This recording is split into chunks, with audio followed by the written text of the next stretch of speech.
Comment peut-on comprendre la survie de l'État d'Israël alors qu'il est entouré de puissances ennemies tellement nombreuses? Il y a, d'une part, à notre niveau, le sentiment qu'il n'y a pas de choix, que nous ne pouvons pas nous permettre d'être faibles parce que toute faiblesse immédiatement est perçue par ceux qui nous entourent, qui sont prêts à tout faire pour essayer d'arrêter le processus de cette délivrance.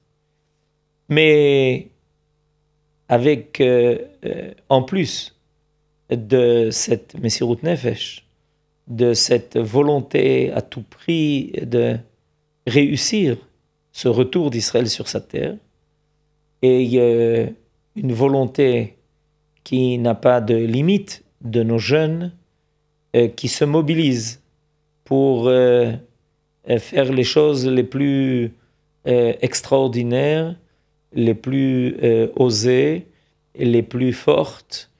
Et il y a aussi évidemment une aide divine et qui nous permet cette réussite. Cette aide-là, on la connaît. Elle a été déjà présente dans les combats que nos ancêtres menaient dans la Bible, tels que le roi David, et elle avait disparu. Avec notre dispersion parmi les nations, on avait cru que le peuple juif, en réalité, était un peuple faible. Et aujourd'hui, les gens sont surpris de voir quelle force se dégage de ce peuple-là. En réalité, cette force a toujours existé, elle a été momentanément occultée.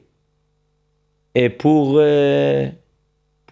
permettre de subir l'exil. Mais depuis que notre retour est arrivé, elle peut à nouveau réapparaître, ressurgir.